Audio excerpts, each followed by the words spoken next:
Hi friends, आज हम पढ़ने जा रहे हैं sexual reproduction in flowering plants. उसमें का एक आर्टिकल है development of female gametophytes. Okay, अब हमने इधर एक छोटा सा स्ट्रक्चर निकाला है, जो स्ट्रक्चर ऑफ ओवल इधर हमने निकाला है। तो इसको थोड़ा लेबल दे देते हैं। अभी ये जो ऑर्गन है उसे फ्यूनिकल्स कहा जाता है। क्या कहेंगे इसे? फ्यूनिकल्स। फ्यूनिकल्स क्या होता है? एक प्लेसेंटा रहता है, वो प्लेसेंटा को अटैच रहता है, तो हम इसको प्लेसेंटा कहेंगे। प्लेसेंटा को अटैच रहता है वो फ्यूनिकल्स। जहां फ्यूनिकल्स और ओवुल अटैच रहता है उसे हिलम कहा जाता है। हिलम। ओके, अब ये बाहर की जो कवरिंग है इस ओवुल की, ये देखिए बाहर एक और अंदर है। जो बाहर है उसे आउटर इंटीग्यूमेंट्स कहेंगे और जो अंदर है उसे इनर इंटीग्यूमेंट्स कहेंगे। तो हम इसे एक ही नाम देते हैं, integuments. Okay, inner integuments, outer integuments.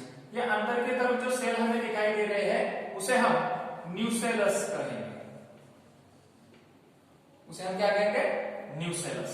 अब इसमें ये जो ओवुल का स्ट्रक्चर है उसे हम दो पोल में डिवाइड करेंगे। जो ऊपर का पोल है उसे सैलेजल एंड कहा जाता है। तो जो छोटी ओपनिंग है, माइक्रो ओपनिंग है, उसे माइक्रोफाइल एंड कहा जाता है। ओके, अब ये जो फीमेल गैमेट्स की डेवलपमेंट होती है एंजियोस्पर्मिक प्लांट्स में। अब एंजियोस्पर्मिक प्लांट्स क्या होते हैं? तो एंजियोस्पर्मिक प्लांट्स ऐसे प्लांट्स होते हैं जिसके अंदर जो सीड है, जो सीड के ऊपर एक फूड डेवलप हो जाता है, उसे एंजियोस्पर्मिक प्लांट कहा जाता है। उसमें वो एंजियोस्पर्मिक प्लांट्स में फीमेल गैमेटोफाइट्स का डेवलपमेंट कैसे होता है, इसे और एक नाम दिया जाता है मेगास्पोरेंजेनेसिस। मेगास्पोरेंजेनेसिस। अब ये मेगास्पोरेंजेनेसिस क्या है? तो मेगास्पोर जो है, तो मेगास्पोर को क्या कहा जाता है? मेगास्पोर मींस फीमेल गैमेट्स, उसे मेगास्पोर कहा जाता है। और जेनेसिस मींस फॉर्मेशन। हम फॉर्मेशन ले सकते हैं और डेवलपमेंट भी ले सकते हैं। ओके, मेगास्पोरेंजेनेसिस को क्या कहा जाता है? Development of female gametophytes. Okay, आप देखिए ये माइक्रोफाइल एंड नीचे हमने लिखा है, ऊपर चाइलेजल एंड लिखा है। अब इसमें जो फीमेल गैमेटोफाइट्स की डेवलपमेंट करता है वो एक सेल रहता है। उस सेल को हम देखेंगे, इधर एक सेल डेवलप हुआ है और ये सेल जो है वो फीमेल गैमेट्स का डेवलपमेंट करेगा। तो जो सेल फीमेल गैमेट्स का डेवलपमेंट करता है उस सेल को हम क्या कहते हैं? मेगा स्पोर मदर सेल कहा जाता है।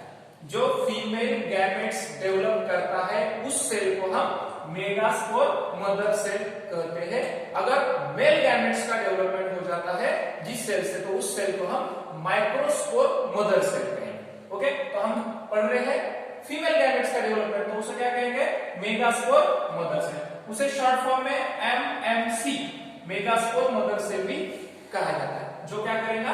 फीमेल गैमेट्स का डेवलपमेंट कर सकता है। अब देखिए जो मेगास्पोर है वो सेल हमने इधर निकाला है, ये मेगास्पोर सेल है। अब ये मेगास्पोर सेल जो है वो डिप्लॉइड नंबर में रहता है, डिप्लॉइड 2n, उसे हम लिखते हैं ये डिप्लॉइड नंबर में। इसे क्या नाम दिया हमने? मेगास्पोर मदर सेल, एमएमसी इसे कहा जाता है, ये डिप्लॉइड नंबर है। अब इसको और एक इंपॉर्टेंट नाम देने का है, जो माइक्रोफाइल एंड और चाइलेजल एंड। हम इसको भी शॉर्ट फॉर्म में लिखेंगे। जो ऊपर हमने लिखा है C फॉर चाइलेजल एंड यानी M फॉर माइक्रोफाइल एंड। अब ये जो मेगास्पोर मदर सेल है वो क्या करता है? It undergo one meiotic division. ये क्या करता है? वन मियोटिक डिवीजन करता है। अब हमने अभी सेल डिवीजन में पढ़ा है माइटोसिस और मियोसिस। अगर माइटोसिस होता है तो एक सेल दूसरा से दो सेल का फॉर्मेशन करेगा, दो सेल से चार सेल का फॉर्मेशन हो जाता है, चार सेल से आठ सेल का फॉर्मेशन होता है। और मियोसिस में क्या होता है, एक सेल है जो डिप्लॉइड नंबर में है, एक सेल मियोसिस फर्स्ट करेगा तो हैप्लॉइड नंबर के दो सेल फॉर्मेशन करता है, और वो जो हैप्लॉइड नंबर के दो सेल है वो फिर से एक सेल मिलकर दो दो सेल, बोले तो चार सेल हैप्लॉइड नंबर के फॉर्मेशन करता है। मियोसिस फर्स्ट इसे कहेंगे मियोसिस सेकंड, जिसे हम मियोसिस को रिडक्शन डिवीजन कहते हैं। मियोसिस फर्स्ट हो गया तो रिडक्शन हो गया, क्या रिडक्शन हो गया, डिप्लॉइड नंबर में के सेल हैप्लॉइड नंबर में गए, ओके, और मियोसिस फर्स्ट हो गया रिडक्शन डिवीजन। और मियोसिस सेकंड और इक्वेशनल डिवीजन में जाता है। इक्वेशनल बोले जो हैप्लॉइड नंबर में सेल है वो हैप्लॉइड नंबर के सेल फॉर्मेशन कर रहे हैं, उस वजह से उसे हम क्या कहते हैं, इसे मियोसिस सेकंड को इक्वेशनल डिवीजन और मियोसिस फर्स्ट को रिडक्शन डिवीजन। हमें इंपॉर्टेंट क्या है कि अगर एक सेल मियोसिस डिवीजन में जाता है तो कितने सेल फॉर्मेशन करता है, तो 1 2 3 4 सेल फॉर्मेशन करता है, जो कैसे रहेंगे, पूरे 40 चारों हैप्लॉइड रहेंगे। अब देखिए ये डिप्लॉइड नंबर का सेल है, मैंने इधर 1 2 3 और 4, ये चारों सेल कैसे हो गए, हैप्लॉइड नंबर में सेल फॉर्मेशन हो जाते हैं। ऊपर जो है उसे हम चैलेंजर एंड कहेंगे, नीचे जो है उसे हम माइक्रोफाइल एंड कहेंगे, ओके। अब बाद में क्या हो जाता है, जो चैलेंजर एंड के 3 सेल है वो 3 सेल बाद में डीजेनरेट हो जाते हैं। ये जो 3 सेल है क्या हो जाएंगे, D generate. Most of the angiospermic plants the cell of challenger end is degenerated। वो जो चैलेंजर एंड के सेल है वो डीजेनरेट हो जाते हैं, और जो सर्विव रहता है सेल वो कौन से एंड का रहता है, माइक्रोफाइल एंड का। सर्विव जो सर्विव रह गया है वो सेल कौन सा है, माइक्रोफाइल एंड का वो सेल। अब देखिए मैंने इधर निकाला, ये इन्हीं 4 सेल को मैं इधर निकाला था, ओके, एन चैलेंजर एंड माइक्रोफाइल। ये जो ऊपर के जो 3 सेल है वो क्या हो गए, डीजेनरेट हो गए, और एक जो सेल है माइक्रोफाइल एंड का वो सर्विव रहेगा, ओके। अब मैंने ये सेल क्या हो गया, हैप्लॉइड नंबर में एक सेल है वो सर्विव रह गया है। अब ये सेल, इस सेल के अंदर पहली जो प्रोसेस होती है उसे हम कैरियोकाइनेसिस कहते हैं। इस सेल के अंदर it cell undergo 3 karyokinesis division. कितने, 3 कैरियोकाइनेसिस डिवीजन करता है। अब देखिए ये 3 कैरियोकाइनेसिस जो डिवीजन होते हैं वो कौन से होते हैं, हमने इधर पढ़ा है मियोसिस। अब ये कैरियोकाइनेसिस जो डिवीजन करता है वो है माइटोसिस, ओके, माइटोसिस डिवीजन करेगा। अब कैरियोकाइनेसिस मींस क्या, तो karyokinesis means karyon means nucleus और काइनेसिस मींस डिवीजन। अब इस सेल के अंदर खाली न्यूक्लियस का डिवीजन हो जाएगा, और न्यूक्लियस का डिवीजन कितने होंगे, 3 बार न्यूक्लियस का डिवीजन हो जाएगा। और कौन सी प्रोसेस के माध्यम से होगा, माइटोसिस प्रोसेस या माइटोसिस डिवीजन के माध्यम से इसके 3 बार न्यूक्लियस का डिवीजन हो जाता है। अब देखिए आपने पढ़ा है माइटोसिस, अभी मैंने अभी थोड़ी देर पहले मियोसिस बताया। माइटोसिस कैसा रहता है, एक सेल है उसकी एक बार डिवीजन हो गई तो एक सेल से 2 सेल का फॉर्मेशन हो जाता है, और ये हो गया पहली बार डिवीजन। 2 सेल है तो 2 सेल के कितने सेल फॉर्मेशन हो जाएंगे, 4 सेल, ये हो गई दूसरी डिवीजन।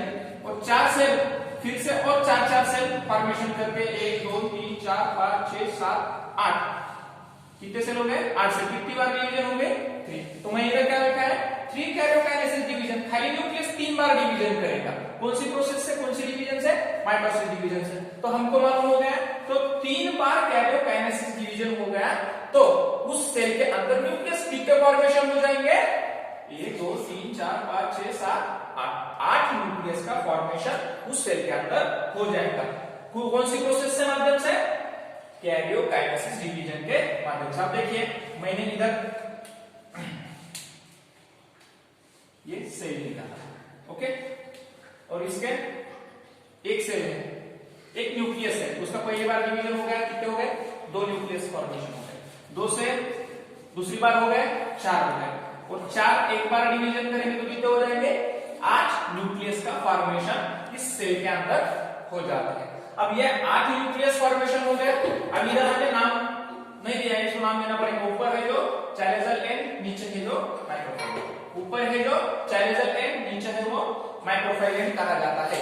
उसमें के जो ऊपर के 3 सेल है, 3 न्यूक्लियस है, ये 3 न्यूक्लियस वो चले जाएंगे चाइलेजल एंड की तरफ, और नीचे के जो 3 न्यूक्लियस है वो चले जाएंगे माइक्रोफाइल एंड की तरफ। ओके, अब देखिए मैं इधर निकाल रहा, ये है सेल। ओके, इसके अंदर के 1 2 3, ये 3 न्यूक्लियस चाइलेजल एंड की तरफ गए हैं, नीचे माइक्रोफाइल ये 3 1 2 3 जो न्यूक्लियस है किधर जाएंगे? किधर गए वो? माइक्रोफाइल की तरफ। अब ये जो 2 है वो रिमेन रहता है सेंटर में। ओके, अब इसके अंदर क्या हो जाता है? अब हो जाती है साइटोकाइनेसिस। इसके अंदर ये जो सेल में जो रीअरेंज हुए हैं, क्या न्यूक्लियस रीअरेंज हुए हैं, उसके अंदर अब आगे की डिवीजन, आगे की प्रोसेस क्या होती है? साइटोकाइनेसिस। साइटोकाइनेसिस डिवीजन हो जाती है। अब cytokinesis means, cyto means cytoplasm and kinesis means division. अब किसकी डिवीजन हो जाएंगे? साइटोप्लाज्म की डिवीजन हो जाएंगी। मतलब क्या है? तो इस न्यूक्लियस के बाहर सेल वॉल का फॉर्मेशन हो जाता है। अब देखिए मैंने इधर ये ऐसे करते हैं, अब खाली इसका सेल वॉल का फॉर्मेशन करते हैं। ये ऊपर का जो चाइलेजल एंड को है, एक सेल का फॉर्मेशन, वॉल का फॉर्मेशन हो गया, दूसरे सेल वॉल का फॉर्मेशन हो गया, तीसरे सेल वॉल का फॉर्मेशन हो गया। अब नीचे एक सेल वॉल का फॉर्मेशन हो गया, दूसरे सेल वॉल का फॉर्मेशन हो गया, और तीसरे सेल वॉल का फॉर्मेशन हो गया। ये जो बीच में की जो सेल है वो जो न्यूक्लियस है वो रिमेनिंग रह जाते हैं, वैसे चले जाते हैं, उनके ऊपर कौन सा सेल वॉल का फॉर्मेशन नहीं होता है। अब इसको लेबल देना पड़ेगा। ये जो स्ट्रक्चर हमने निकाला है यह है एम्ब्रायोसाइट। क्या है? एम्ब्रायोसाइट का स्ट्रक्चर हमने इधर निकाला है। ये एम्ब्रायोसाइट में जो चाइलेजल एंड को जो 3 सेल का फॉर्मेशन हुआ, 1 2 3, जो 3 सेल का फॉर्मेशन हुआ है उसे हम एंटीपोडल सेल कहेंगे। नीचे जो सेंटर को है उसे हम एक सेल कहेंगे। सेंटर को जो बड़ा सेल है उसे एक सेल कहेंगे, और जो सेंटर के बाहर 2 सेल है आउटर में उसे हम सिनर्जिड सेल, सिनर्जिड सेल कहा जाता है। ओके, अब इसमें एनसीईआरटी में आने वाला, एनसीईआरटी के माध्यम से आने वाला पॉइंट कौन सा है? तो फर्स्ट जो मेगास्पोर मदर सेल है उसमें कौन सी डिवीजन होती है? पहले मियोसिस होती है। कौन से सेल डिजेनरेट होते हैं? तो चाइलेजा एंड के जो 3 सेल है वो डिजेनरेट होते हैं। फर्स्ट डिवीजन किसकी होती है? तो फर्स्ट डिवीजन होती है न्यूक्लियस की, उसे हम क्या कहते हैं? कैरियोकाइनेसिस। कितने बार न्यूक्लियस की डिवीजन होती है? 3 बार, 3 टाइम्स न्यूक्लियस की डिवीजन हो जाती है। फिर न्यूक्लियस की डिवीजन होने के बाद कितने न्यूक्लियस फॉर्मेशन हो जाएंगे? 8 न्यूक्लियस का फॉर्मेशन उस सेल के अंदर हो जाता है, और 8 सेल जो न्यूक्लियस जो वो एक सेल के अंदर 8 न्यूक्लियस है वो रीअरेंज हो जाएंगे। ऊपर चाइलेजल एंड को जो 3 गए उसे एंटीपोडल सेल कहेंगे। जो माइक्रोफाइल एंड को गया है, जो बीच में का है, जो सेंटर का है, एक सेल कहेंगे, और जो बाजू में है उसे सिनर्जिड सेल कहा जाता है। और जो बीच में है, ये जो बीच में है उसे क्या कहा जाएगा? उसे कहा जाता है सेकेंडरी न्यूक्लियस। जो बीच में है उसे क्या कहा जाएगा? सेकेंडरी न्यूक्लियस कहा जाता है। ओके, अब देखिए हमें इसमें काउंट करना है कि सेल कितने फॉर्मेशन हुए हैं एम्ब्रायोसाइट में, और न्यूक्लियस कितने हुए। अब देखिए हम न्यूक्लियस पहले काउंट करेंगे। 1 2 3 4 5 6 7 8। ओके, कितने हैं? 8 न्यूक्लियस का फॉर्मेशन किसमें है? एम्ब्रायोसाइट में। और सेल कितने हैं? अब सेल देखिए 1 2 3 ओके 4 5 6 और ये बड़ा हमने जो निकाला है वो एक 7 सेल किसके अंदर है एम्ब्रायो सैक के अंदर 7 सेल है। उस वजह से इस एम्ब्रायो सैक को polygonal type of embryo sac कहा जाता है। Polygonal types of embryo sac भी कहा जाता है। और ये पूरा पॉलीगोनल जो सेल है वो एम्ब्रायो सैक है वो कितने सेल से बनी है खाली एक सेल से। कितने सेल से एक, उसे हम क्या कहते हैं मेगास्पोर मदर सेल। एक सेल से बनी है उस वजह से उसे monosporic type of embryo sac भी कहा जाता है। मोनोस्पोरिक टाइप क्या रहेंगे मोनोस्पोरिक।